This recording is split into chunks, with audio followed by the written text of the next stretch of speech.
High stance is set apart from the other disciplines of figure skating. There are no jumps, no throws. It's all in the name. It's dance. It's about footwork, lifts, spins. About two moving as one. With that, it's a bit harder to understand. What are we supposed to look for? How did the judges and the technical panel set the teams apart? Rotational lifts are called differently than stationary, straight line, and curve lifts. I went over the basics of calling those in a previous video, so please check that out if you haven't.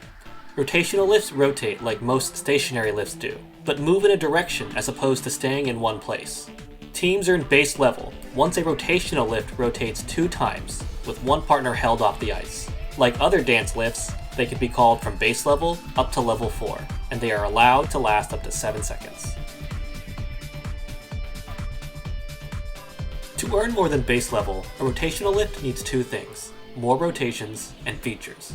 They have the same 3 phases as the other dance lifts. One thing you need to focus on for rotational lifts is that the rotation should occur during the primary lifting phase of the lift.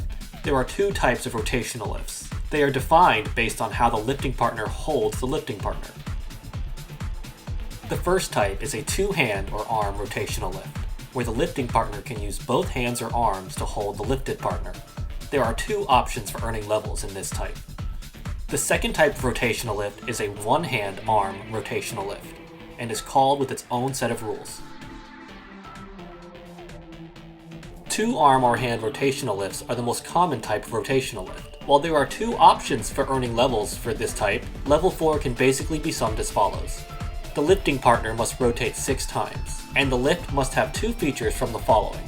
The lifted partner can be in a difficult position or change a pose for 5 rotations. It can have an entry feature, an exit feature, or a rotational lift feature.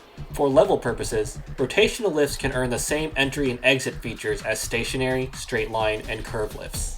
Added to this, they can earn rotational lift features, of which there are 2, the most common being the lifting partner on 1 foot for one of the rotations.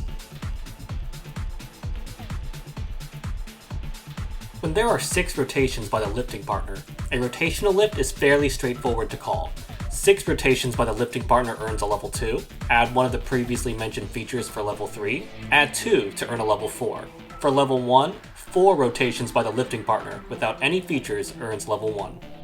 There is an alternate way to earn levels 1, 2, and 3 in a 2-arm or hand rotational lift, and they focus on the lifted partner being in a difficult pose or a change of pose. 1-arm or hand rotational lifts are the more difficult type of rotational lift, so to earn level 4, teams don't need as many rotations. For level 4, the lifting partner must pick up, hold, and set down the lifted partner while using only 1 hand. The lifted partner must rotate 3 times and include a 1-hand or arm rotational lift feature. For 1-arm or hand rotational lifts other than level 4, notice how the lifted partner can use 2 hands to set down the lifted partner. When using 1 hand or arm, holding for 2 rotations gives base level, lifting, then holding for 2 rotations gives level 2, 3 rotations earns level 3, and then adding the 1-arm rotational lift feature earns level 4. Now that we know the basics of the rules, let's look at an example of a level 4 rotational lift. See if you can count the rotations and the features.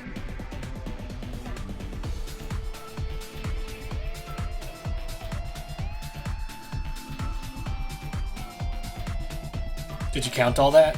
Let's look at it one more time.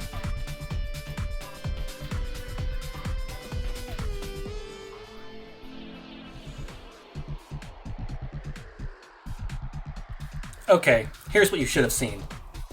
For the entry phase, there is 1 feature.